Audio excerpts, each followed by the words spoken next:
15 sub class 5 ఏం చెప్తుంది మరొకసారి చూద్దాం. 15 సబ్ క్లాస్ 5 ఏం చెప్తుందమ్మా అంటే సామాజికంగా విద్యాపరంగా వెనుకబాటుకు గురి అయిన ఎస్సీ మరియు ఎస్టీలతో పాటు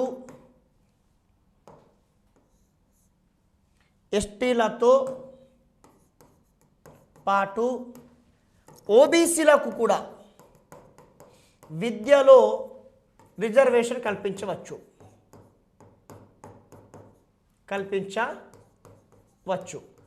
మరి ఇక్కడ ఎస్సీ ఎస్టీలతో పాటు ఓబీసీలకు కూడా విద్యలో రిజర్వేషన్ కల్పించవచ్చునమ్మా. ఏ ఆర్టికల్ 15 సబ్ క్లాస్ 5 చూసారా. 15(4) దగ్గర 15(3) దగ్గర చూడండి. 15(3) ఎవరికి మినహాయింపు? మహిళలు. 15(4) ఎవరికి మినహాయింపు? ఎస్సీ ఎస్టీలు. 15(5) ఏంటి? సామాజికంగా విద్యాపరంగా వెనుకబాటుకు గురైన ఇక్కడ ఎస్సీ ఎస్టీలతో పాటు ఓబీసీలకు కూడా విద్యలో రిజర్వేషన్ కల్పించవచ్చును. మరి ఈ అంశాన్ని ఏ రాజ్యాంగ సవరణ చట్టం ప్రకారం చేర్చారంటే 93వ రాజ్యాంగ సవరణ చట్టం 93 అమెండ్మెంట్ యాక్ట్ 2006 అని చెప్పండి. 93వ రాజ్యాంగ సవరణ చట్టం. కాబట్టి ఇక్కడ కూడా ఏంటంటే అమ్మ కొంతమంది 93వ రాజ్యాంగ సవరణ చట్టం 2005 అంటారమ్మా, 2005 అని చెప్తారు. కానీ ఇక్కడ గమనించాల్సింది ఏంటంటే 2005 అనేటువంటిది పార్లమెంట్ ఆమోదించింది, కానీ అమల్లోకి వచ్చింది మాత్రం 2006 కాబట్టి 93 అమెండ్మెంట్ యాక్ట్ 2006 కరెక్ట్ అమ్మా. కాబట్టి ఆమోదం మాత్రం 2005 అయింది.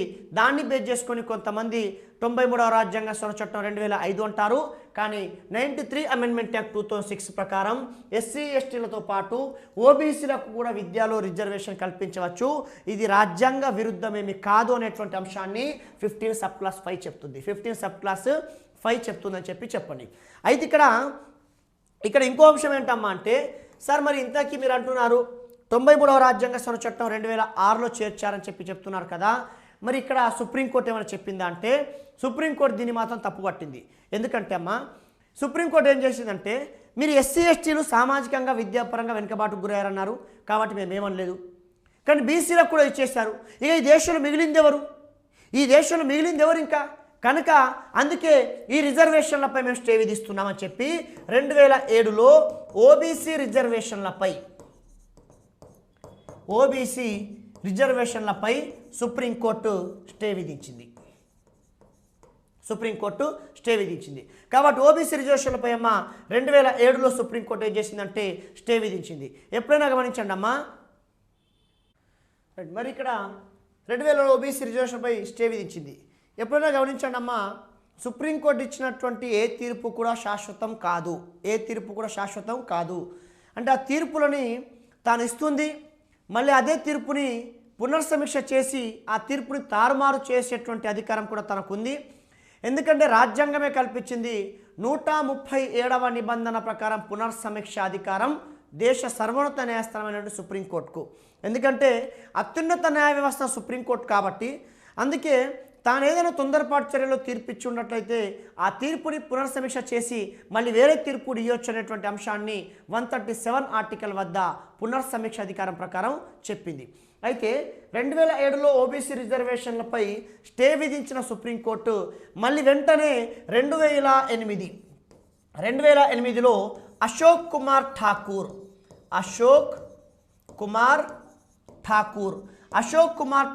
కేసులో ఏమని తీర్పిచ్చిందమ్మా అంటే కాదు ఓబీసీ రిజర్వేషన్లు రాజ్యాంగబద్ధమే. ఓబీసీ రిజర్వేషన్లు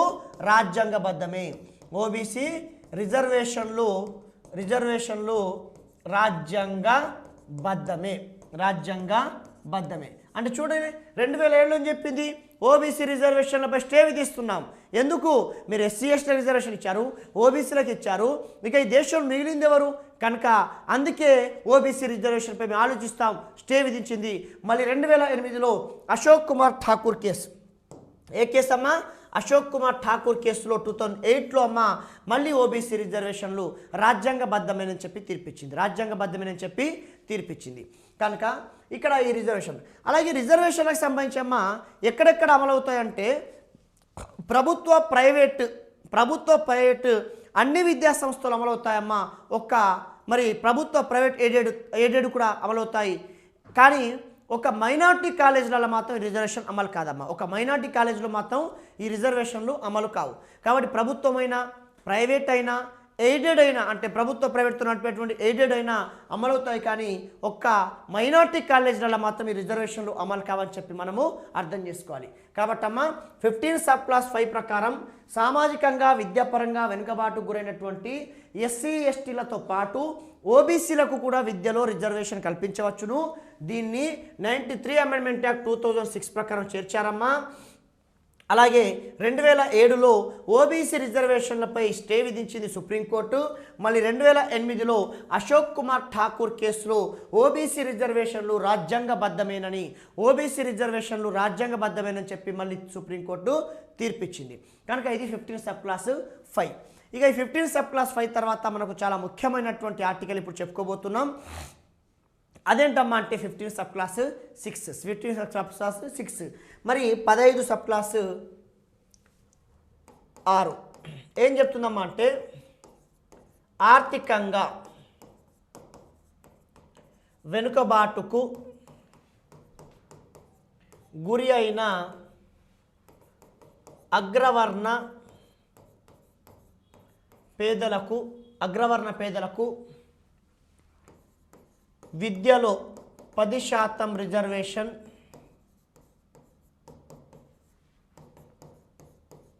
కల్పించవచ్చును. చూడండమ్మా 15(6) ఏం చెప్తుందంటే ఆర్థికంగా వెనుకబాటుకు గురైనటువంటి అగ్రవర్ణ పేదలకు విద్యలో 10% రిజర్వేషన్ కల్పించడం రాజ్యాంగ విరుద్ధమేమి కాదు. అంటే రాజ్యాంగ విరుద్ధమేమి కాదు అంటే దీని అర్థం కల్పించవచ్చును అని చెప్పి దీని అర్థం. ఇక్కడ గమనించాల్సింది ఏంటంటే అమ్మా, ఇప్పటి వరకు 15(5) వరకే చూసాం. ఇప్పటి వరకు ఎస్సీ ఎస్టీ ఓబీసీలకు చెందినటువంటి రిజర్వేషన్లు చూసాము. కానీ మొదటిసారి భారతదేశంలో అగ్రవర్ణ పేదలకు రిజర్వేషన్ అనేటువంటిది వచ్చిందమ్మా. అది 15(6) ప్రకారం అని చెప్పి మనం ఇక్కడ చూడొచ్చు. 15(6) ప్రకారం అని చెప్పి చెప్పచ్చు. అయితే ఇక్కడ ఏంటమ్మా అంటే సరే ఇక్కడ మీరు చూడాలి. ఇప్పటి వరకు మనం ఏం చెప్పుకున్నాం? సామాజికంగా విద్యాపరంగా వెనుకబాటుకు గురైన. మరి ఇప్పుడు రిజర్వేషన్లు అనేటువంటి సామాజికంగా విద్యాపరంగా వెనుకబాటుకు గురైనటువంటి అని చెప్పి చెప్తారు. కానీ ఇక్కడ అగ్రవర్ణాలలో పేదలు ఉన్నారమ్మా, మనం కాదట్లేదు. కానీ అగ్రవర్ణాలకు సంబంధించి ఈ అగ్రవర్ణ పేదలకు సామాజిక వివక్ష అనేటువంటి ఎదుర్కొంటున్నారంటే లేదు. మరి అలాంటప్పుడు ఏం చేయాలి అనేటువంటి ప్రభుత్వం తర్జన భర్జన అయింది. అప్పుడు ఏం చేశారంటే ఆర్థికంగా వెనుకబాటుకు గురైనటువంటి, అంటే దీన్ని అంటారమ్మా ఈడబ్ల్యూఎస్. అంటే EWS mean economical weaker section. కాబట్టి ఆర్థికంగా వెనుకబాటుకు గురైనటువంటి అగ్రవర్ణ పేదలకు 10% రిజర్వేషన్ కల్పించవచ్చు అనేటువంటి అంశాన్ని 15(6) దగ్గర 15(6)గా దీన్ని చేర్చారు. అయితే ఇది దేశంలో చిట్ట చివరి రిజర్వేషన్ అమ్మ. ఒక రకంగా చెప్పాలంటే వీళ్ళకు చివరిసారిగా రిజర్వేషన్ కల్పించారు. అంతకుముందు ఎప్పుడు కూడా రిజర్వేషన్ లేదు. అయితే ఈ క్రమంలో మరి ఇది చిట్ట చివరిగా చేర్చినటువంటి రిజర్వేషన్ కాబట్టి రేపంటాడు అగ్రవర్ణ పేదలకు 10% రిజర్వేషన్ కోసం రూపొందించబడినటువంటి రాజ్యాంగ సవరణ బిల్లు ఏది? అంటే చట్టం కాదు, బిల్లు అని అడుగుతున్నాడు. ఏమంటున్నాడు? బిల్లు ఏది అంటున్నాడు. కాబట్టి ఆ బిల్లుని కేంద్ర కేబినెట్ ఎప్పుడు ఆమోదించింది? ఆ బిల్లుని లోక్సభ ఎప్పుడు ఆమోదించింది? ఆ బిల్లును రాజ్యసభ ఎప్పుడు ఆమోదించింది? ఆ బిల్లును రాష్ట్రపతి ఎప్పుడు ఆమోదించారు? ఆ బిల్లును ఎప్పుడు అమల్లోకి వచ్చింది?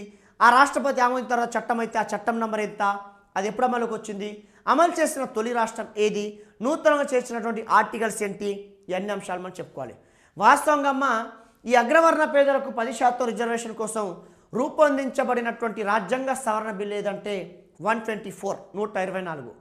దీన్ని ఎప్పుడు రూపొందించారంటే 2019 జనవరి. దీనిపైన క్యాబినెట్ ఎప్పుడు ఆమోద ముద్ర వేసిందంటే 2019 జనవరి 7వ తేదీనమ్మ క్యాబినెట్ ఆమోద ముద్ర వేసింది. 2019 జనవరి 8వ తేదీన లోక్సభ ఆమోద ముద్ర వేసింది. 2019 జనవరి 9న రాజ్యసభ ఆమోద ముద్ర వేసింది. 2019 మరి జనవరి 12వ తేదీన రాష్ట్రపతి ఆమోదం వేశారు.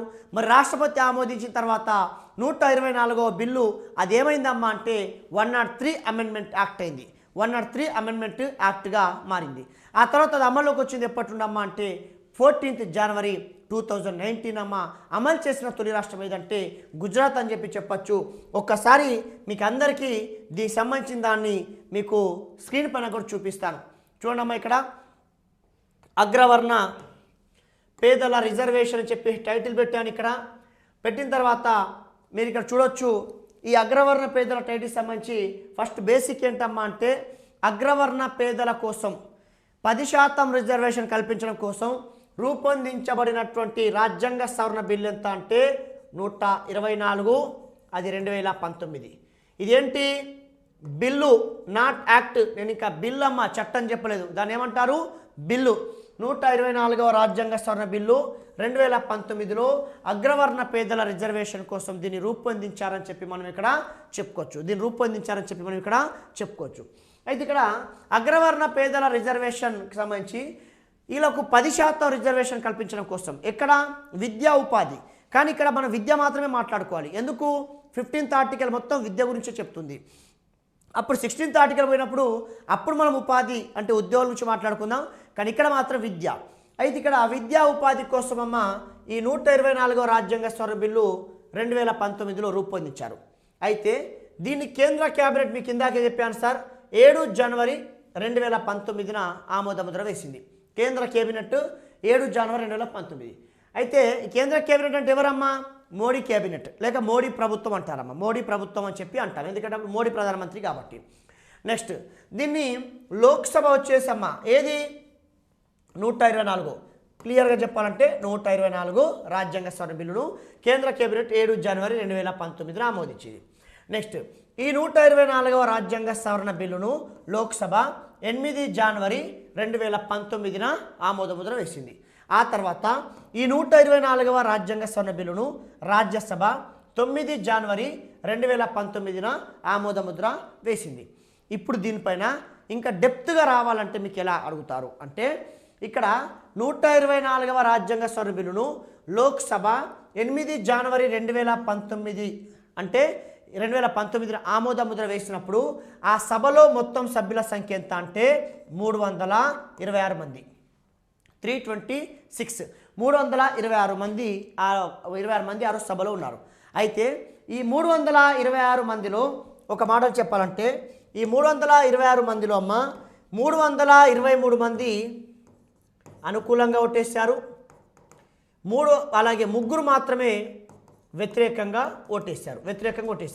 అంటే మొత్తం 326 మందిలో 323 మంది అనుకూలంగా ఓటేస్తే 3 మాత్రమే వ్యతిరేకంగా ఓటేశారు. ఫైనల్గా దీన్ని ఎలా చెప్పుకోవాలంటే మనము 323:3 అంటే దీని అర్థం ఏంటి?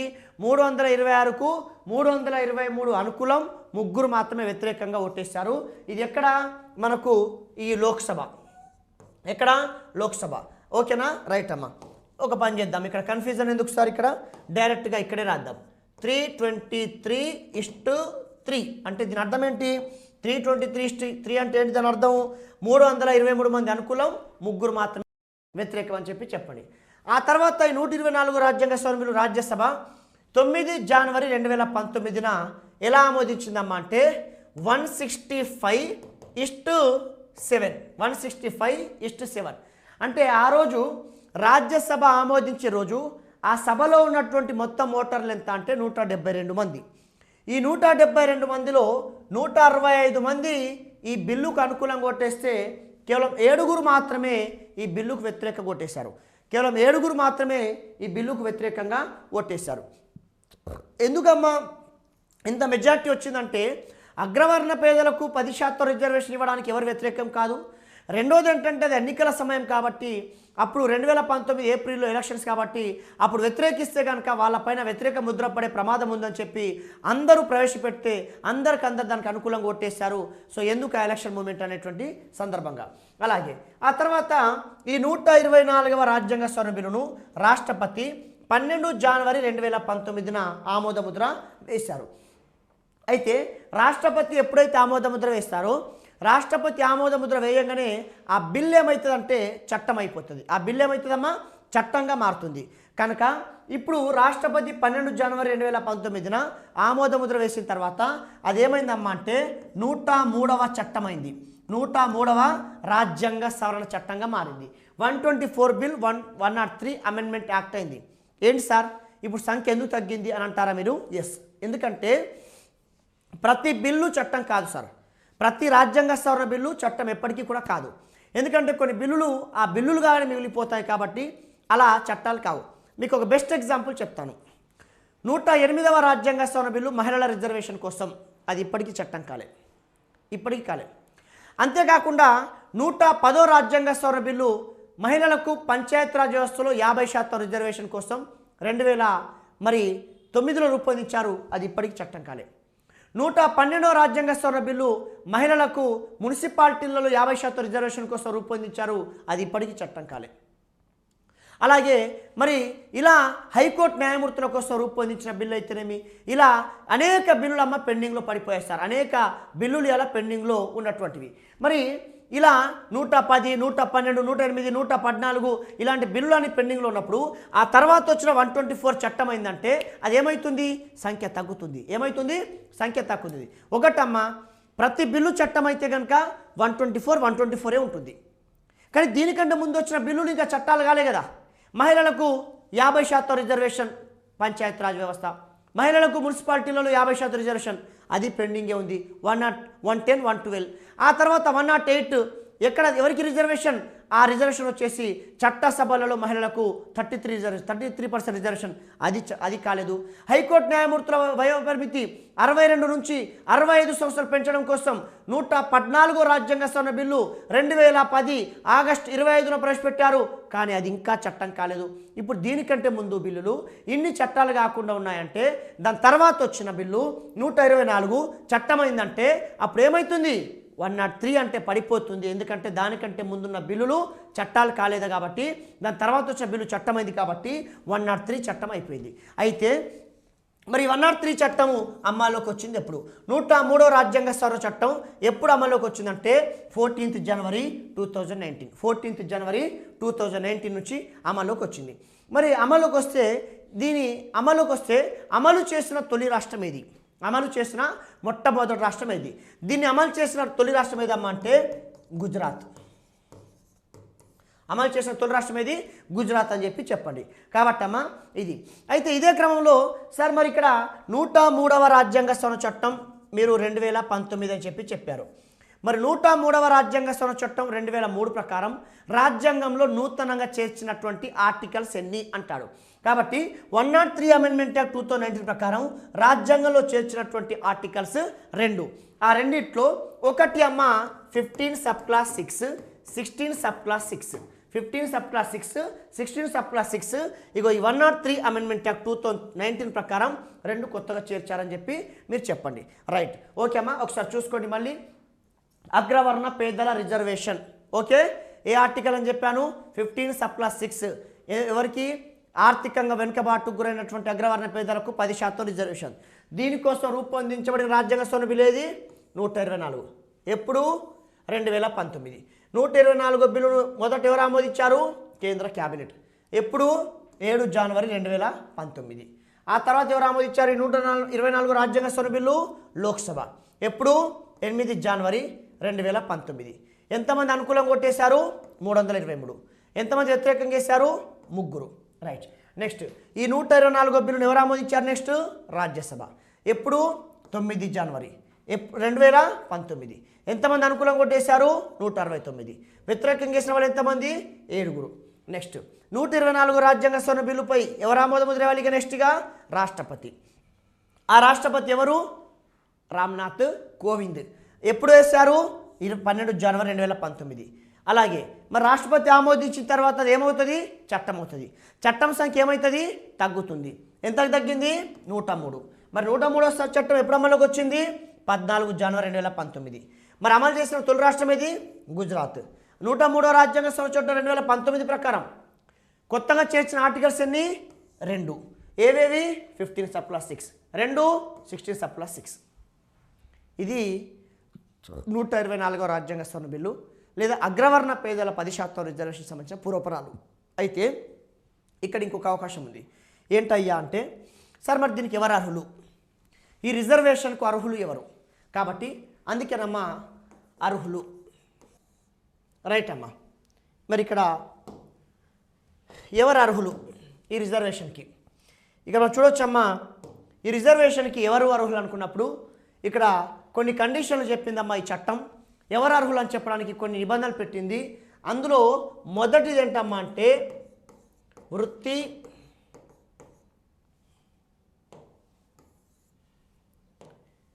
వ్యవసాయంగా,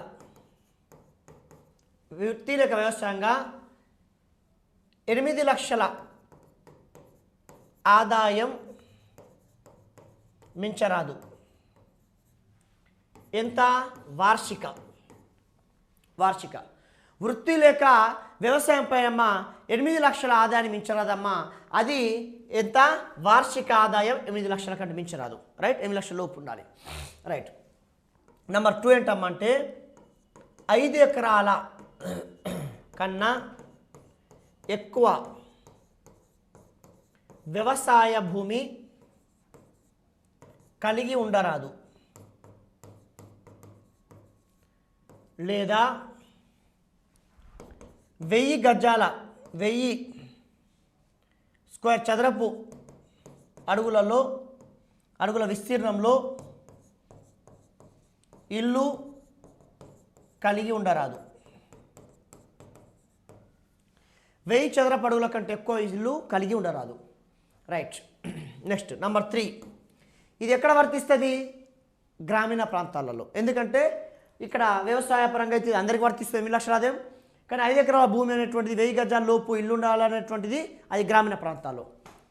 పట్టణ ప్రాంతాల్లో అయితే ఎట్లా? మున్సిపల్ ఏరియాస్ అయితే కనుక మున్సిపాలిటీలు సాధారణంగా 2 ఉంటాయమ్మా. మున్సిపాలిటీ 2 రకాలు ఉంటాయి, నోటిఫైడ్, నాన్ నోటిఫైడ్. ఈ మున్సిపాలిటీలు ఏంటమ్మా అంటే ఆదాయాన్ని బట్టి వర్గీకరిస్తారు. ఈ మున్సిపాలిటీలని ఆదాయాన్ని బట్టి వర్గీకరించడం అనేది జరుగుతుంది. కాబట్టి ఇక్కడ నోటిఫైడ్ మున్సిపాలిటీలో నోటిఫైడ్ మున్సిపాలిటీలో 100 గజాల కన్నా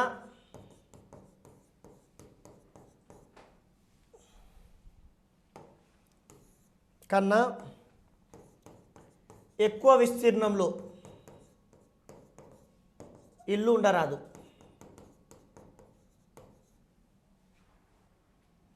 right. Next number 4, non notified మున్సిపాలిటీలో 200 గజాల కన్నా ఎక్కువ విస్తీర్ణంలో ఇల్లు ఉండరాదు. ఈ 4 అర్హతలమ్మ వృత్తిపరంగా వ్యవసాయంగా 8 లక్షల కంటే ఎక్కువ ఆదాయం కలిగి ఉండరాదు వార్షికంగా, 5 ఎకరాల కన్నా ఎక్కువ వ్యవసాయ భూమి కలిగి ఉండరాదు, అలాగే 1000 చదరపు అడుగుల కంటే అంటే 1000 గజాల కన్నా ఎక్కువ విస్తీర్ణంలో కూడా ఇల్లు కలిగి ఉండరాదు. నోటిఫైడ్ మున్సిపాలిటీ అయితే కనుక 100 గజాల కన్నా ఎక్కువ విస్తీర్ణం ఇల్లు ఉండరాదు. నాన్ నోటిఫైడ్ అయితే కనుక 200 గజాల కంటే ఎక్కువ విస్తీర్ణం ఇల్లు కలిగి ఉండరాదు. వీళ్ళు అర్హులు. ఈ పైన పేర్కొన్న వాటిలో ఏ ఒక్కటి ఉన్నా కానీ రిజర్వేషన్కి అర్హులు కాదు. పైన పేర్కొన్న వాటిలో ఏ ఒక్కటి కలిగి ఉన్నా కానీ వారు రిజర్వేషన్కి అర్హులు అనేటువంటి వారు కాదు. అయితే ఈ రిజర్వేషన్ అమ్మ కేంద్రం ఏం చెప్పిందంటే 10% రిజర్వేషన్ కల్పిస్తున్నాము, రాష్ట్రాలకు మాత్రం ఒక అవకాశం ఏమిచ్చిందంటే ఈ 10% రిజర్వేషన్ మీరు ఎలాగైనా ఉపయోగించుకోవచ్చు. అంటే ఇందులో కొన్ని కులాలకు 5%, ఇంకా కొన్ని కులాలకు 5%, ఇలా మీ విచక్షణకు వదిలేస్తున్నాము. అంటే విచక్షణ మీన్ ప్రభుత్వం యొక్క ఇష్టానుసారంగా 10% రిజర్వేషన్ మీరు ఇష్టానుసారంగా ఉపయోగించుకోవచ్చు అని చెప్పింది. అయితే అందులో భాగంగా కొన్ని రాష్ట్రాలమ్మ ఇప్పటికీ కూడా అమలు చేయట్లేదు. ఉదాహరణకి తెలంగాణ, ఆంధ్రప్రదేశ్లో అగ్రవర్ణ పేదల యొక్క రిజర్వేషన్ నేటికి కూడా అమలు కావట్లేదు. ఆల్మోస్ట్ అమ్మ అది చట్టం అయిపోయి కూడా దాదాపుగా 2 సంవత్సరాలు కావడానికి వస్తుంది అమలై, కానీ ఇవాళ తెలంగాణ, ఆంధ్రప్రదేశ్లో మాత్రం ఇవాళ అది అమలు కావట్లేదు. అయితే ఇక్కడ మరోపక్క దీని మీద విమర్శలు ఏమొస్తున్నాయంటే ఈ యొక్క దీనిపైన ఈ అగ్రవర్ణ పేద రిజర్వేషన్ పైన ఎట్లా విమర్శలు వస్తున్నాయమ్మా అంటే వాస్తవంగా అగ్రవర్ణ పేదల రిజర్వేషన్కి ఎవరు వ్యతిరేకం కాదు, ఖచ్చితంగా ప్రతి ఒక్కరు సపోర్ట్ చేయాల్సిందే. ఎందుకంటే వాళ్ళలో కూడా చాలామంది పేదలు ఉన్నారు కాబట్టి వాళ్ళకు మనము సపోర్ట్ చేయాల్సిందే, మద్దతు చేయాల్సిందే, ఇవ్వాల్సిందే. కానీ కొంతమంది ఏమంటున్నారంటే ఈ చట్టంలో లోపాలు ఉన్నాయని చెప్పి అంటున్నారు. అంటే ప్రముఖులు, విద్యావేత్తలు, న్యాయ నిపుణులు చెప్పేది ఏంటంటే రిజర్వేషన్ అనేటువంటిది సామాజిక ప్రాతిపాదిక ఇస్తారు తప్ప మరి ఆర్థిక ప్రాతిపాదికన ఎలా ఇవ్వడం జరుగుతుంది, ఇది ఎలా సాధ్యమవుతుంది అనేటువంటిది మాట్లాడుతున్నారు. ఎందుకంటే ఇక్కడ మనం చెప్పాం 15/6 దగ్గర ఆర్థికంగా వెనుకబాటుకు గురైనటువంటి అగ్రవర్ణ పేదలకు రిజర్వేషన్ అని చెప్పాం. రిజర్వేషన్ అనేటువంటి సోషల్ క్రైటీరియాలు ఇవ్వాలి తప్ప ఫైనాన్షియల్ క్రైటీరియా ఎట్లా చేస్తారని చెప్పి ఒకటి. రెండోది ఏంటమ్మా అంటే ఇక్కడ 8 లక్షల ఆదాయం అని చెప్పారు. సాధారణంగా అయితే అమ్మ మామూలుగా అయితే ఎప్పుడైతే ఒక అకౌంట్లో 2,50,000 కంటే ఎక్కువ అవుతుంది, సరే ఇప్పుడు దానికి పెంచారు ఈ మధ్యకాలంలో, పెంచుతా అంటే 2,50,000 స్లాట్ ఉండేది, ఇప్పుడు దాన్ని పెంచారు. ఎవరి అకౌంట్లో అయితే ఉంటుందో అంతకంటే ఎక్కువ పెరిగినట్లయితే ఐటీ వాళ్ళు మెసేజ్ చేస్తారు, మీ అకౌంట్ ట్రాన్సాక్షన్ పెరుగుతుంది, ట్రాన్సాక్షన్ ఎక్కువ జరుగుతుంది, ఐటీ కట్టాలని చెప్తుంటారు. అంటే ఇప్పుడు దాని అర్థమైంది ఐటీ కట్టే పరిస్థితికి వచ్చిందంటే ఏమంటారు దాని అర్థం, వాళ్ళు పేదవాళ్ళు కాదు, ధనికులు, సంపన్న వర్గాలని అర్థం. ఇప్పుడు మిగతా ఎస్సీ ఎస్టీ బీసీలకు 2,50,000 కంటే ఎక్కువ ఉంటే ఐటీ కట్టే పరిస్థితి వస్తుందంటే వాళ్ళు ధనికులు అయినప్పుడు మరి అగ్రవర్ణాలలో 8 లక్షలు ఉంటే వాళ్ళు ఎలా పేదవాళ్ళు అవుతారు? అంటే వీళ్ళకు వాళ్ళేమో ఎస్సీ ఎస్టీ బీసీలోకి 2,50,000 క్రైటీరియా, మరి వీళ్ళకి 8 లక్షలు ఎట్లా అనేది ఒకటి. రెండోది అమ్మ 5 ఎకరాల భూమి అంటున్నారు. ఉదాహరణకి ఆంధ్రప్రదేశ్లో ఉన్నటువంటి తూర్పుగోదావరి జిల్లాలో విజయవాడ ప్రాంతంలో పోతే 1 ఎకరా భూమి 3 కోట్ల రూపాయలు ఉంటుంది. అంటే 5 ఎకరాల భూమి కలిగి ఉన్నాడంటే 15 కోట్ల స్థిరాస్తులు. మరి 15 కోట్లు ఉన్న వాళ్ళు ఎలా పేదవాళ్ళు అవుతారు, ఇది ఎలా సాధ్యమవుతుందని చెప్పి కొంతమంది ఆర్గ్యుమెంట్. ఇంకా కొంతమంది ఏమంటున్నారంటే ఈశాన్య రాష్ట్రాలలో పోతే అస్సాం, ఒరిస్సా ఇలాంటి రాష్ట్రాల్లో పోతే అమ్మ అగ్రవర్ణాల యొక్క పర్సెంటేజ్ మొత్తం కలిపితే 5%, 6% ఉంటారు రాష్ట్ర వ్యాప్తంగా. కానీ వాళ్ళ రిజర్వేషన్ ఎంత? 10%. కనుక ఇగో ఈ రకమైనటువంటి న్యాయ నిపుణులు అంటే న్యాయ చిక్కులు ఉన్నాయి. రేపు కనుక దీనిపైన సుప్రీంకోర్టు కనుక చర్చ జరిపితే కనుక విచారణ జరిపితే కొద్దిగా ఇబ్బంది పడేటువంటి అవకాశం ఉందని చెప్తున్నారు. కానీ మరి వేచి చూడాల్సిందే. కానీ ప్రస్తుతానికైతే ఈ చట్టం మనకు ఇంపార్టెంట్ కాబట్టి ఖచ్చితంగా చెప్పుకోవాలి. కాబట్టి దాన్ని లోక్సభ, రాజ్యసభ ఎలా ఆమోదించారు, రాష్ట్రపతి ఎప్పుడు ఆమోదించారు, ఎప్పుడు అమల్లోకి వచ్చింది, క్యాబినెట్ ఎప్పుడు ఆమోదించింది, ఎవరు అర్హులు ఎవరు కాదన్నటువంటి సందర్భంలో మీరు చూస్తారు. ఇక్కడ మళ్ళీ ఒకసారి చూసుకోండి. ఇక్కడ వృత్తిపరంగా, వ్యవసాయపరంగా 8 లక్షల కంటే ఎక్కువ ఆదాయం వార్షికంగా ఉండరాదు, 5 ఎకరాల కన్నా ఎక్కువ వ్యవసాయ భూమి ఉండరాదు, లేదా 1000 చదరపడుగుల కంటే ఎక్కువ విస్తీర్ణంలో ఇల్లు కలిగి ఉండరాదు. నోటిఫైడ్ మున్సిపాలిటీలో అయితే 100 గజాల లోపు ఉండాలి, అంటే 100 గజాల కంటే ఎక్కువ మించొద్దు. అదే నాన్ నోటిఫైడ్ అయితే కనుక అప్పుడు 200 గజాల కంటే ఎక్కువ మించాలని చెప్పామా. ఇక్కడ ఇది అర్హులు. ఇది అమ్మ 15th ఆర్టికల్కి సంబంధించినటువంటి సమాచారం. దీంతో 15th ఆర్టికల్ ఉన్న 6 ఆర్టికల్స్ కూడా అయిపోయినాయి. ఒకసారి రండమ్మా. 15(1) ఏం చెప్తుందమ్మా అంటే భారత పౌరుల మధ్య 5 వివక్షలు చూపరాదు, కులం, మతం, జాతి, స్త్రీ, పురుష జన్మ. 15(2) ప్రకారం అమ్మ ఈ 5 వివక్షలు బహిరంగ ప్రదేశాలు, ప్రభుత్వ స్థలాల్లో చూపరాదు. 15(3) ప్రకారం ఏంటమ్మా అంటే స్త్రీ శిశు సంక్షేమం కోసం మహిళలకు ప్రత్యేక వసతులు కల్పించవచ్చును, అది రాజ్యాంగ విరుద్ధమేమీ కాదు. 15(4) ఏంటమ్మా అంటే సామాజికంగా, విద్యాపరంగా వెనుకబాటుకు గురైనటువంటి ఎస్సీ ఎస్టీలకు విద్యలో ప్రత్యేక రిజర్వేషన్ కల్పించవచ్చును. మరి ప్రత్యేక రిజర్వేషన్ కల్పించవచ్చును, ఇది రాజ్యాంగ విరుద్ధమేమీ కాదు అని చెప్పాము. 15(5) ఏంటంటే సామాజికంగా, విద్యాపరంగా వెనుకబాటుకు గురైనటువంటి ఎస్సీ ఎస్టీలతో పాటు ఓబీసీలకు కూడా ప్రత్యేక రిజర్వేషన్ కల్పించడం రాజ్యాంగ విరుద్ధమేమి కాదు. ఇక్కడ కూడా విద్యలోనే. అలాగే 15(6) ఏంటంటే ఆర్థికంగా వెనుకబాటుకు గురైనటువంటి అగ్రవర్ణ పేదలకు విద్యలో 10% రిజర్వేషన్ కల్పించడం రాజ్యాంగ విరుద్ధమేమి కాదు అని చెప్పింది 15(6). దీంతో అమ్మ 15th ఆర్టికల్లో ఉన్నటువంటి అంశాలన్నీ కూడా మనం పూర్తి స్థాయిలో చెప్పుకున్నాం. ఆ తర్వాత ఇప్పుడు 15th ఆర్టికల్ తర్వాత మనకు 16th ఆర్టికల్. ఇప్పుడు ఏ హక్కులో ఉన్నాం మనం? సమానత్వ హక్కులో. సమానత్వ హక్కులో ఏమేమి చెప్పుకున్నాం? ఒకటి 14th ఆర్టికల్ చెప్పుకున్నాం, 15th ఆర్టికల్ చెప్పుకున్నాం. నెక్స్ట్ ఏంటి ఇప్పుడు 16th ఆర్టికల్. 16లో sub class 1, sub class 2, sub class 3, sub class 4,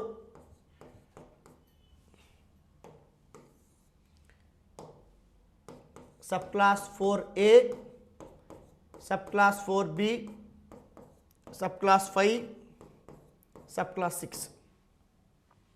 sub class 6. ఇవన్నీ ఏంటమ్మా అంటే 16వ ఆర్టికల్లో ఉన్నటువంటి సబ్ క్లాసెస్. ఇవన్నీ ఏంటమ్మా 16th ఆర్టికల్లో ఉన్నటువంటి సబ్ క్లాసెస్ మనం ఇక్కడ చూస్తున్నాం.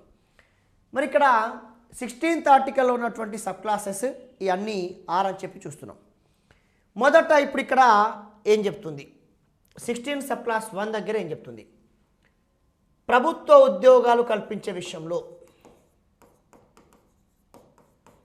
ప్రభుత్వ ఉద్యోగాలు కల్పించే విషయంలో పౌరుల మధ్య ఎలాంటి వివక్షలు చూపరాదు.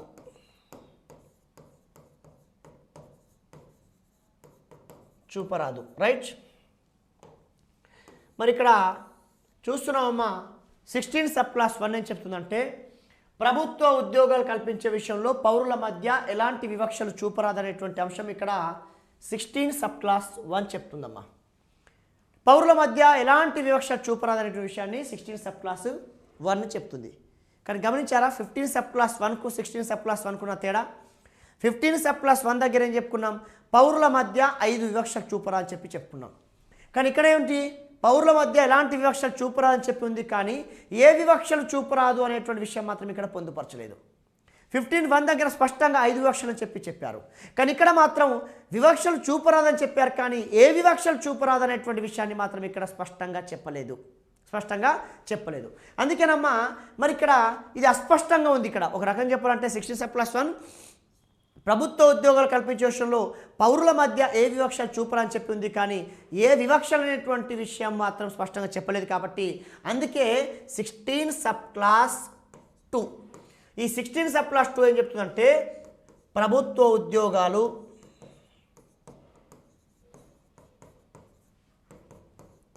కల్పించే విషయంలో పౌరుల మధ్య 7 వివక్షలు చూపరాదు.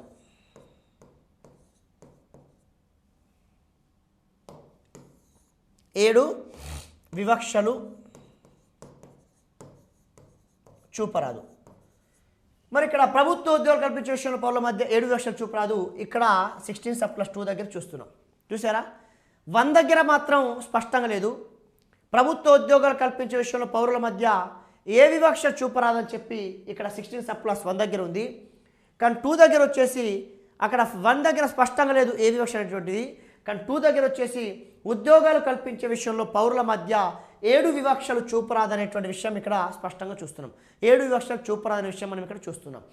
మరి ఇక్కడ 16 సబ్ క్లాస్ 2 దగ్గర ప్రభుత్వ ఉద్యోగాలు కల్పించే విషయంలో 7 వివక్షలు చూపరాదంటే ఇప్పుడు మిమ్మల్ని అడిగాడు. 16 సబ్ క్లాస్ 2 ప్రకారం ప్రభుత్వ ఉద్యోగాలు కల్పించే విషయంలో పౌరుల మధ్య క్రింద పేర్కొన్న ఏ వివక్షలు చూపరాదు. ఏ వివక్షలు చూపరాదంటే ఇప్పుడు ఏం తెలుసుకోవాలి, ఆ 7 వివక్షలు మనం తెలుసుకోవాలి.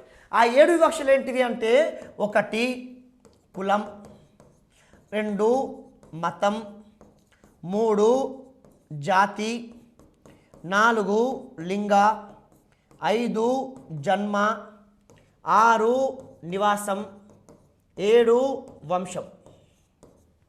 7 వంశం. మీరు గమనించారమ్మా, ఈ 5 వివక్షలు ఎక్కడ చెప్పుకున్నాం, 15 సబ్ క్లాస్ 1. 15 సబ్ క్లాస్ 1 మరియు నివాసం వంశం.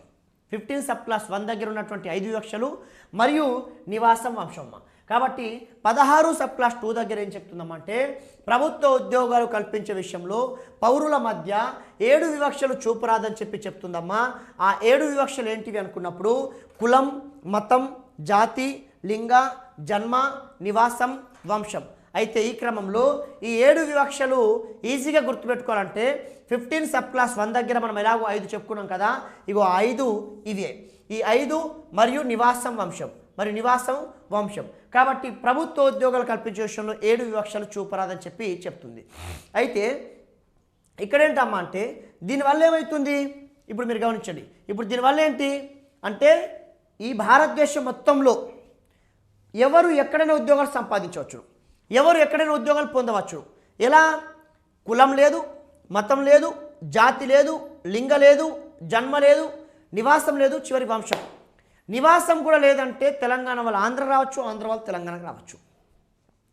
దీనివల్ల ఏమవుతుందంటే స్థానికులకు, స్థానిక అభ్యర్థులకు అన్యాయం జరిగే ప్రమాదం ఉంది. ఉదాహరణకి సౌత్ ఇండియా ఉందమ్మా, దక్షిణ భారతదేశం ఉంది. ఉత్తర భారతదేశం వాళ్ళ కనుక దక్షిణ భారతదేశంపై కన్నేసి మన ఉద్యోగాల కోసం వాళ్ళు వస్తే కనుక ఒక్క ఉద్యోగం మనకు రాదు, మొత్తం ఉత్తర భారతదేశం పోద్ది. ఎందుకంటే ఉత్తర భారతదేశం అంత షార్ప్ మనతో పోల్చుకుంటే. అదే ఈశాన్య రాష్ట్రాలు మనం వెళ్తే ఒక్క ఉద్యోగం వాళ్ళకి రాదు, మనకు వస్తుంది. ఎందుకు? ఈశాన్యం వెనుకబడిన ప్రాంతం కాబట్టి, అంత అక్షరాస్యత అయినా అలాగే అంత అభివృద్ధి అయినా అంత అవేర్నెస్ కూడా తక్కువ కాబట్టి వాళ్ళతో బెటర్ కాబట్టి మనకు వస్తాయి. దీనివల్ల ఏమవుతుందంటే స్థానిక అభ్యర్థులకు అన్యాయం జరిగేటువంటి ప్రమాదం ఉంది, స్థానిక అభ్యర్థులకు అన్యాయం జరిగేటువంటి అవకాశం ఎక్కువ ఉంది. అందుకే స్థానిక అభ్యర్థులకు అన్యాయం జరగకుండా ఉండాలంటే ఖచ్చితంగా ఏదో ఒక ప్రత్యామ్నాయ మార్గం కూడా తెలుసుకోక తప్పదు. కాబట్టి ఇక్కడ ఉన్నటువంటి 16(2) ప్రకారం ఏంటంటే భారతదేశంలో ఎవరు ఎక్కడైనా ఉద్యోగం సాధించవచ్చు అని అర్థం. ఎందుకంటే 7 వివక్షకు చూపరాదంటే కులం, మతం, జాతి, లింగ, జన్మ, నివాసం, వంశం, ఎవరు ఎక్కడైనా ఉద్యోగం సంపాదించవచ్చు. దీనివల్ల ఏమవుతుందమ్మా అంటే స్థానికులకు నష్టం వాటిల్లే అవకాశం ఉంది. కాబట్టి వెనుకబడిన ప్రాంతం వెనుకబడిపోతుంది. కాబట్టి ఇతరులు వచ్చి ఉద్యోగాలు పొందేటువంటి అవకాశం ఏర్పడుతుంది. కాబట్టి అందుకే దీనికోసం ప్రత్యామ్నాయం చేయాలి. కాబట్టి అందుకేనమ్మా 16 సబ్ క్లాస్ 3 అనేటువంటి దాన్ని తీసుకొచ్చారు. 16 సబ్ క్లాస్ 3 ఏం చెప్తుందంటే నివాసం, ఒక్క నిమిషం, 16 సబ్ క్లాస్ 3 ఏం చెప్తున్నామంటే ప్రభుత్వ ఉద్యోగాలు కల్పించే విషయంలో నివాసం ఆధారంగా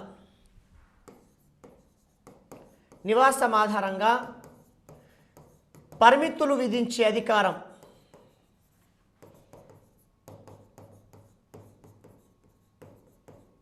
పార్లమెంటుకు కలదు.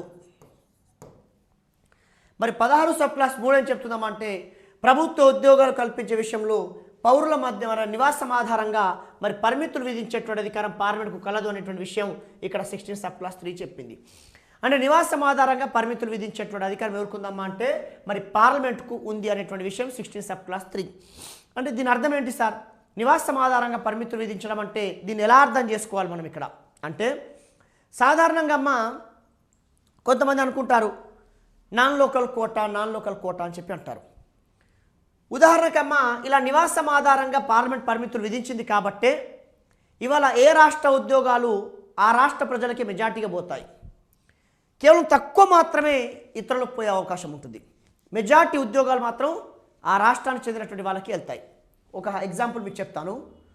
ఉదాహరణకమ్మా ఏపీ రాష్ట్రంలో ఒక 100 ఉద్యోగాలు ఉన్నాయి అనుకుందాం. ఏపీ రాష్ట్రంలో 100 ఉద్యోగాలు ఉన్నాయి అనుకుందాం. ఇప్పుడు తెలంగాణ వాళ్ళు ఈ 100 ఉద్యోగాలకు అర్హులా? ఏపీ రాష్ట్రంలో ఉన్నటువంటి 100 ఉద్యోగాలకు తెలంగాణ వాళ్ళు అర్హులా అంటే అర్హులు కాదు. ఒకవేళ ఈ 100లో ఓపెన్ కేటగిరీలో 30 ఉన్నాయి అనుకుందాం. ఓపెన్లో 30 ఉన్నాయి అనుకుందాం. మరి తెలంగాణ వాళ్ళు ఈ ఓపెన్లో ఉన్న 30 ఉద్యోగాలకు అర్హులా? ఈ 30 ఉద్యోగాలకు కూడా అర్హులు కాదు. ఈవెన్ మొత్తం ఉద్యోగాలకు అర్హులు కాదు. అందులో ఓపెన్ కోటా ఉంటే ఆ ఓపెన్ కోటాకు కూడా అర్హులు కాదు. మరి ఓపెన్లో ఎంత పర్సెంట్ అంటే ఓపెన్లో 20%. ఓపెన్లో 30 ఉన్నాయి అంటే ఓపెన్లో 20% ఎంత వస్తాయి? 6 ఉద్యోగాలు. ఇది నాన్ లోకల్ కోటా. అంటే ఒక రాష్ట్రంలో ఉన్నటువంటి అన్ని ఉద్యోగాలకు పక్క రాష్ట్ర వాళ్ళు ఇతర రాష్ట్ర వాళ్ళు అర్హులు కాదు. అది తెలంగాణ కావచ్చు, కర్ణాటక కావచ్చు, తమిళనాడు కావచ్చు, who ever maybe, which state ever maybe. పోనీ ఓపెన్ కోటాలు అర్హులా? ఓపెన్ కోటాకు కూడా అర్హులు కాదు. ఓపెన్లో ఎంత పర్సెంటేజ్? ఓపెన్లో 20%. ఓపెన్లో 20% వాళ్ళు మాత్రమే ఇక్కడ అర్హులు. ఓపెన్లో 20%. ఓపెన్లో 20% ఉద్యోగాలు అంటే ఎన్ని వస్తాయి? 30 ఉన్న చోట 6 వస్తాయి. అంటే 6 ఉద్యోగాలకు అర్హులు. ఇప్పుడు చాలామంది ఏమంటారు అంటే నాన్ లోకల్ కోటా 6 ఉన్నాయి. ఇప్పుడు ఉదాహరణకి 1, 2, 3, 4, 5, 6 ఇలా ఉన్నాయి. ఇలా 6 ఉన్నప్పుడు కొంతమంది భ్రమలో ఉంటారమ్మా. ఏమనుకుంటారంటే దేవుడా ఈ ఏపీలో ఉండేటువంటి నాన్ లోకల్ కోటాలో 6 ఉద్యోగాలని దీనికి వేరే రాష్ట్రం వాళ్ళు ఎవరు అప్లై చేయొద్దు, 6 కంటే ఎక్కువ ఉండొద్దు, 6 నేను ఉండాలి అని అనుకుంటారు. ఎందుకు అనుకుంటున్నారు అంటే ఇది నాన్ లోకల్ కోటా కాబట్టి నాన్ లోకల్ వాళ్ళకే ఇస్తారు. నాన్ లోకల్ కోటా కాబట్టి నాన్ లోకల్ వాళ్ళకి ఇస్తారు కాబట్టి ఇతర రాష్ట్రాల నుండి ఎవరు అప్లై చేసుకోకపోతే 6 ఉంటే కనుక 6 నేను ఉండాలి. ఉంటే ఆటోమేటిక్గా నాకు ఈ మార్కులు వచ్చినా రాకపోయినా నాకు జాబ్ ఇచ్చేస్తారు అని అంటారు. కానీ నేనేమంటున్నామంటే స్టేట్ వైడ్గా మొత్తంలో ఇక్కడ చూశారు 100 ఉద్యోగాలున్నాయి, ఎలిజిబుల్ కాదు. ఓపెన్లో 30 ఉన్నాయి, ఆయన ఎలిజిబుల్ కాదు. ఓపెన్లో 30లో 20% 6 ఉద్యోగాలకు అర్హులు. ఇక్కడ ఏమైందంటే ఇక్కడ ఫస్ట్లో ఏపీ, రెండో ప్లేస్లో కూడా స్టేట్ వైడ్గా ఏపీ, 3వలో ఏపీ క్యాండిడేట్ ఉన్నాడు, 4 ఏపీ ఉన్నాడు, 5 ఏపీ ఉన్నాడు, 6 ఏపీ ఉన్నాడు, 7వ ప్లేస్లో తెలంగాణ వాడు ఉన్నాడు. 7వ ప్లేస్లో తెలంగాణ ఉన్నాడు.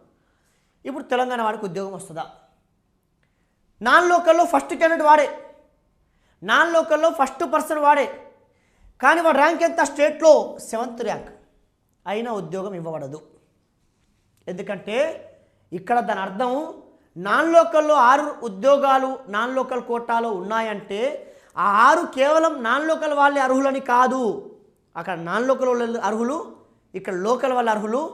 ఈ 6 ఉద్యోగాలలో టాప్ 6 ర్యాంక్ అంటే ఓపెన్లో 20% అంటే టాప్ 6 ర్యాంకులో లోకల్ వాళ్ళు ఉంటే లోకల్కి ఇస్తారు, నాన్ లోకల్ ఉంటే నాన్ లోకల్ ఇస్తారు.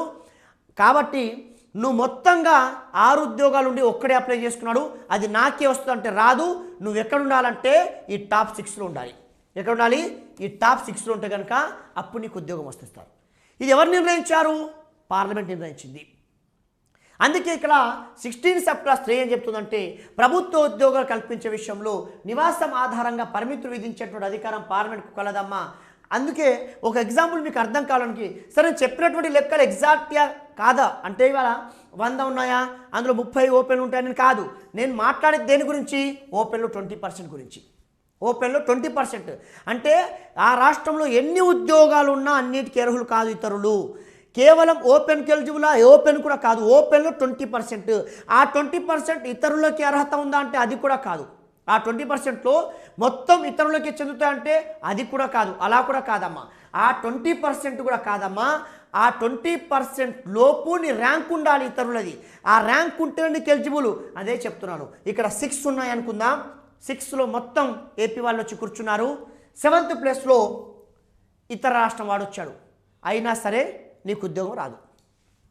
నాన్ లోకల్ కోటాలో నువ్వే ఫస్ట్ ఎలిజిబుల్, నువ్వే ఉన్నావు నాన్ లోకల్ వాళ్ళ నుంచి ఇతరుల నుంచి. కానీ ర్యాంక్ ఎక్కడుంది? 7th ర్యాంక్ ఉంది. నీది ఎంత రావాలి? 6 లోపు వస్తే కనుక అప్పుడు నువ్వు అర్హుని ఇస్తారు. 6 లోపు వస్తే అర్హుని. కనుక ఇలా నివాసం ఆధారంగా పరిమితులు విధించింది కాబట్టి అందుకేనమ్మా ఏ రాష్ట్ర ఉద్యోగాలు ఆ రాష్ట్రానికి చెందినటువంటి వాళ్ళకే మెజార్టీ ఉద్యోగాలు పోతున్నాయమ్మా. దీనివల్ల ఒకవేళ కనుక నివాసం ఆధారంగా కనుక పరిమితులు విధించి ఉండకపోయి ఉంటే కనుక ఇవాళ ఒక రాష్ట్ర ఉద్యోగాలు మరో రాష్ట్రానికి పోయేటువంటి ప్రమాదం ఉండేది. స్థానికంగా చాలా వెనుకబాటుకు గురయ్యేటువంటి ప్రమాదం ఉండేది. స్థానికులు ఎప్పటికీ కూడా అలాగే ఉండేటువంటి పరిస్థితి ఉండేదమ్మా. ఇది 16 సబ్ క్లాస్ 3కు సంబంధించినటువంటి సమాచారం. ఇలా అర్థం చేసుకోవాలని చెప్పి చూస్తున్నాం. ఇక దీని తర్వాత మరి 16 సబ్ క్లాస్ 3 తర్వాత రైట్ అమ్మా. ఇక 16 సబ్ క్లాస్ 3 తర్వాత next 16 sub class 4. 16 sub class 4 ఏం చెప్తుందమ్మా అంటే సామాజికంగా వెనుకబాటుకు గురి అయిన ఎస్సీ ఎస్టీ ఓబీసీలకు ఉద్యోగాలలో రిజర్వేషన్ కల్పించవచ్చును. మరి ఇక్కడ సామాజికంగా వెనుకబాటుకు గురైనటువంటి ఎస్సీ ఎస్టీ ఓబీసీలకు రిజర్వేషన్ కల్పించవచ్చును 16 సబ్ క్లాస్ 4 ప్రకారం అని చెప్పొచ్చు. మరి రిజర్వేషన్ కల్పించవచ్చు అంటే ఎలా కల్పించవచ్చు సార్ అంటే ఇక్కడ ఎస్సీలకు వచ్చేసి 15%, ఎస్టీలకు వచ్చేసి 7.5%, ఓబీసీ వచ్చేసి 27%. ఈ పైన పేర్కొన్నటువంటి 3 వర్గాలకు చెందినటువంటి మహిళలు 33%. ఈ పైన పేర్కొన్నటువంటి 3 వర్గాలకు చెందినటువంటి మహిళలకు 33%. కాబట్టి ఇక్కడ ఎవరైతే ఇట్లా వెనుకబాటు గురైనటువంటి వాళ్ళు ఉంటారో వీళ్ళకి ఎస్సీ ఎస్టీ ఓబీసీలకు ఉద్యోగాలలో మీకు ముందే చెప్పాను సార్ నేను 16వ ఆర్టికల్ దగ్గర ఎక్కడ విద్య అనేటువంటి పదం తీయం మనం. 15th ఆర్టికల్లో ఎక్కడ ఉపాధి ఉద్యోగం అనే పదం తీయం. అక్కడ మొత్తం విద్య, ఇక్కడ మొత్తం ఉద్యోగాలు. కనుక ఎస్సీలకు 15%, ఎస్టీలకు 7.5%, ఓబీసీలకు 27%. ఈ 3 వర్గాలకు చెందిన మహిళలకు 33% రిజర్వేషన్.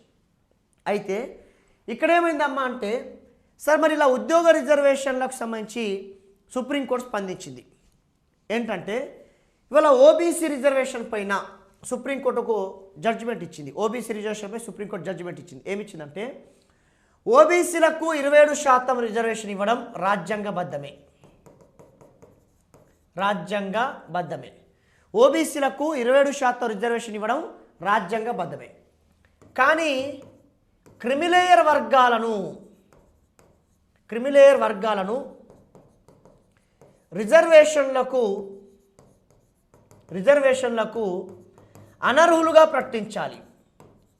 అనర్హులుగా ప్రకటించాలి. ఇక్కడ ఏంటంటే అమ్మా ఓబీసీ రిజర్వేషన్లపై సుప్రీంకోర్టు ఇక్కడ ఒక జడ్జిమెంట్ ఇచ్చింది.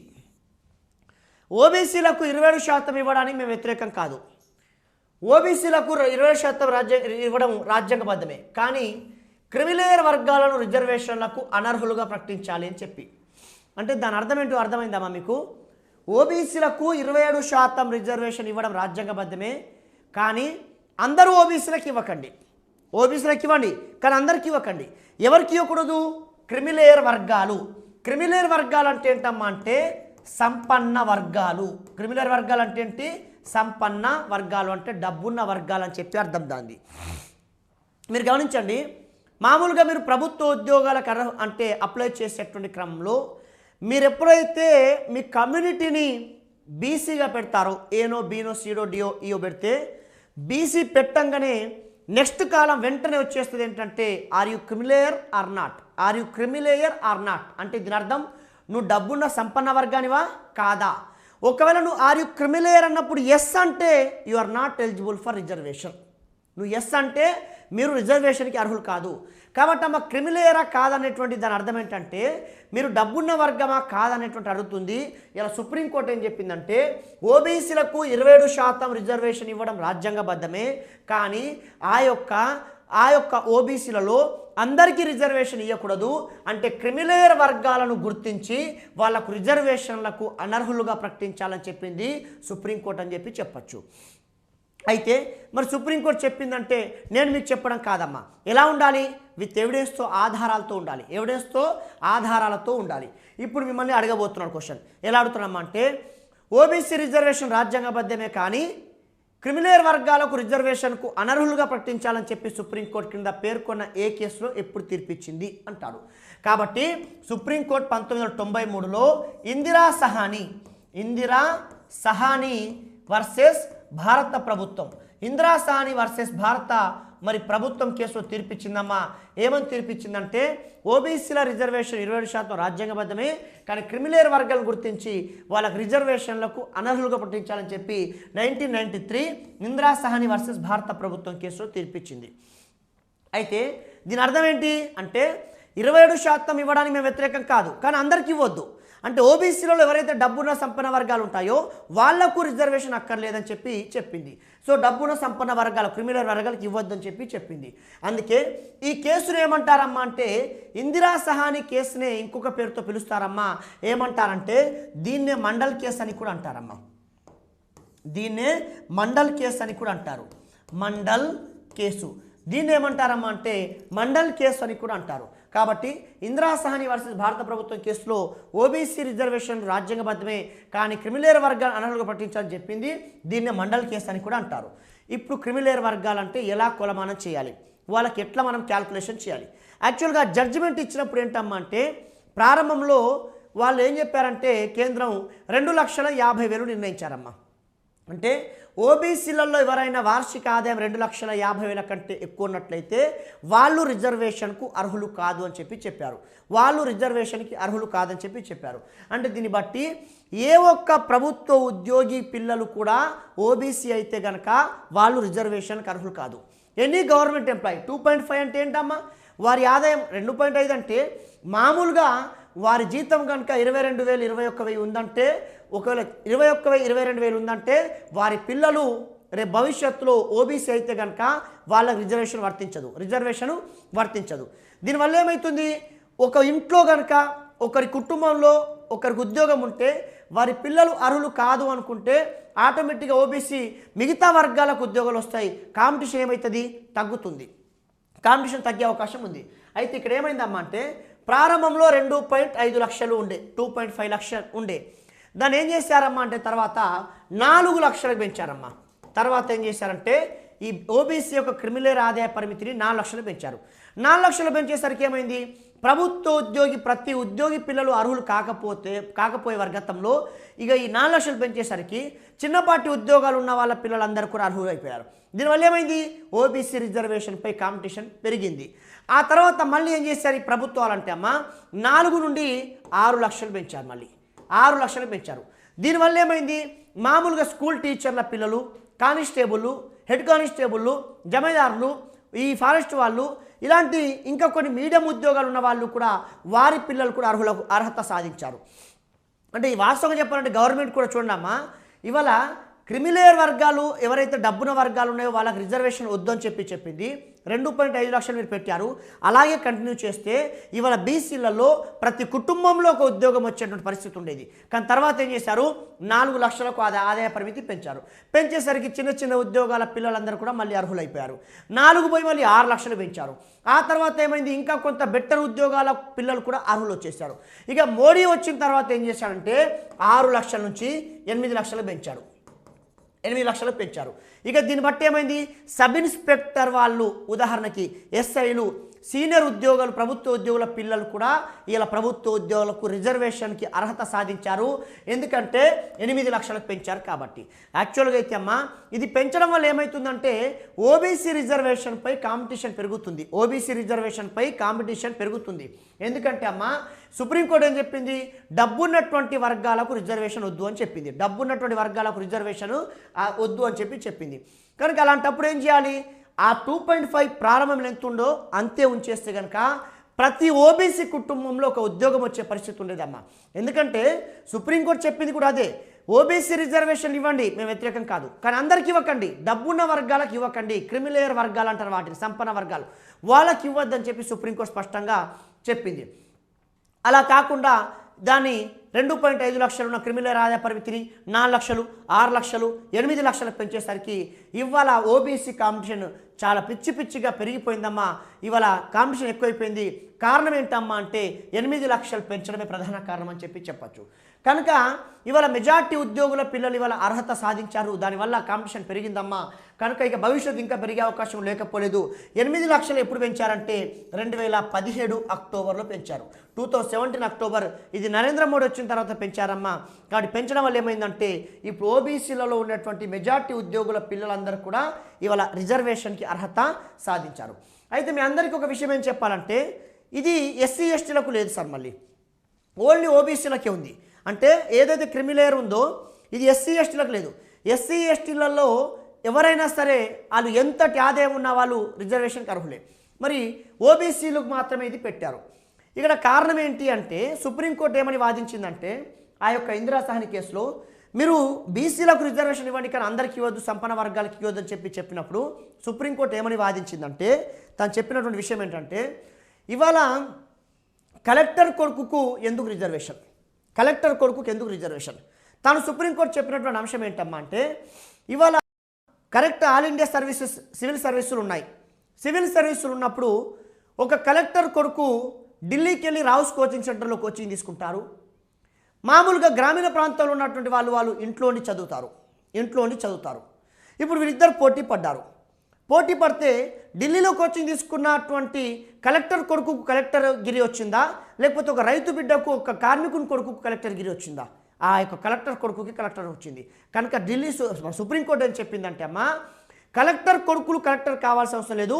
ఒక గ్రామీణ ప్రాంతంలో ఉన్నటువంటి ఒక కార్మికులు, కర్షకులు, రైతుల కొడుకులు కలెక్టర్లు కావాలంటే మీరు వెంటనే ఈ ఓబీసీలలో ఉన్నటువంటి డబ్బున సంపన్న వర్గాలకు రిజర్వేషన్కి తీసేయండి అని చెప్పింది సార్. నిజంగా చెప్పాలంటే సుప్రీంకోర్టు చాలా బ్రాడ్ ఆలోచన. దీనివల్ల ఏమవుతుందంటే ప్రతి ఇంటికి ఒక ఉద్యోగం వచ్చేటువంటి అవకాశం ఏర్పడుతుంది ఈ క్రిమిలేయర్ అనేటువంటి వర్గం వల్ల. కాబట్టమ్మా ఇవాళ ఇది బీసీలలోనే ఉంది, ఎస్సీ ఎస్టీలకు మాత్రం లేదు. ఎస్సీ ఎస్టీలకు మాత్రం అమ్మా కలెక్టర్ల కొడుకులు కూతుర్లు కూడా అది ఏ ఉన్నత ఉద్యోగం అయినప్పటికీ వాళ్ళందరూ కూడా అర్హులు ఉంటారమ్మా, అర్హత సాధిస్తారు. కానీ ఓబీసీలలో మాత్రం అమ్మా ఎవరి ఆదాయం అయితే వార్షికంగా 8 లక్షల కంటే ఎక్కువ ఉంటుందో వాళ్ళు అర్హులు కాదు ఓబీసీ రిజర్వేషన్లకు. యాక్చువల్గా గతంలో అయితే జస్ట్ 2.5 ఉండేది, తర్వాత 4, 6, 8 లక్షలకి ఇట్లా పెంచుతూ వచ్చారమ్మా. కాబట్టి ప్రస్తుతానికైతే 8 లక్షల ఆదాయం, వార్షిక ఆదాయం ఉండి వారు ఓబీసీ అయితే they are not eligible for reservation, అని చెప్పండి. ఇది 2017 అక్టోబర్లో పెంచారని చెప్పి మీకు చెప్పాను. అయితే సరే మీరు అన్నారు కదా ఓబీసీ వాళ్ళు క్రిమిలేయర్ సంపన్న వర్గాలు అయితే వీరు అర్హులు కాదని చెప్తున్నారు. మరి ఇక్కడ ఏ ఉద్యోగాలు క్రిమిలేయర్ పరిధిలోకి వస్తాయి, ఏ ఉద్యోగాలు క్రిమిలేయర్ పరిధిలోకి రావు, దీన్ని ఎట్లా నిర్ణయించాలి? ఏ ఉద్యోగాలు క్రిమిలేయర్ పరిధికి వస్తాయి, ఏ ఉద్యోగాలు క్రిమిలేయర్ పరిధిలోకి రావంటే దీన్ని ఎట్లా నిర్ణయించాలి? అందుకే క్రిమిలేయర్ వర్గాలను గుర్తించడానికి ఇక్కడ కేంద్ర ప్రభుత్వం ఒక కమిటీని ఏర్పాటు చేసింది. మిమ్మల్ని అంటాడు క్రిమిలేయర్ వర్గాలను గుర్తించడానికి కేంద్ర ప్రభుత్వం ఏర్పాటు చేసిన కమిటీ ఏది? కాబట్టి 1993లో మరి రామ్నందన్ ప్రసాద్ కమిటీ, రామ్నందన్ ప్రసాద్ కమిటీ అమ్మ క్రిమిలేయర్ వర్గాలను గుర్తించడానికి ఈ రామ్నందన్ ప్రసాద్ కమిటీని ఏర్పాటు చేశారు. కారణం ఏంటంటే ఏ సర్వీసులు దేని పరిధిలోకి వస్తాయి, ఏ సర్వీస్ పిల్లలు అంటే ఏ సర్వీస్ ఉన్నటువంటి వారి పిల్లలు అర్హులు ఎవరు కారణం గుర్తించడం కోసం ఇక్కడ రామ్నందన్ ప్రసాద్ అనేటువంటి కమిటీ ఏర్పాటు చేశారని చెప్పి మనం చెప్పొచ్చు. కనుక ఫ్రెండ్స్ ఇది 16/4 చాలా ముఖ్యమైనటువంటి ఆర్టికల్ అమ్మ.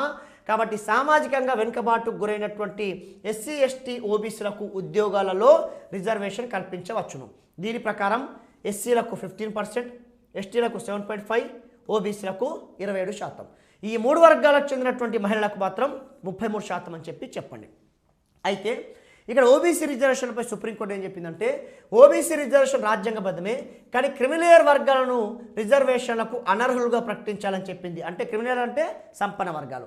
ఈ అంశాన్ని ఎక్కడ చెప్పింది? 93 ఇందిరా సహాని వర్సెస్ భారత ప్రభుత్వం కేసు తీర్పిచ్చింది.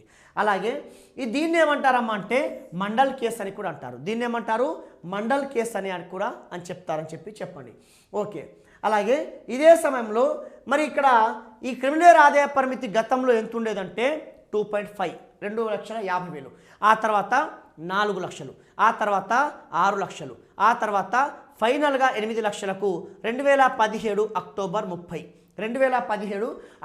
30న దీన్ని పెంచడం అనేటువంటిది జరిగింది. మోడీ ప్రభుత్వం పెంచిందని చెప్పండి. కాబట్టి ఇప్పుడు ఎవరైతే వార్షిక ఆదాయం 8 లక్షల కంటే పైన ఉన్నటువంటి వాళ్ళు ఓబీసీ అయితే కనుక వాళ్ళు రిజర్వేషన్కి అర్హులు కాదు. ఎందుకంటే అది ఏ కేసు అంటే ఇందిరా సహాని కేసు ప్రకారం 1993 ప్రకారం అని చెప్పండి.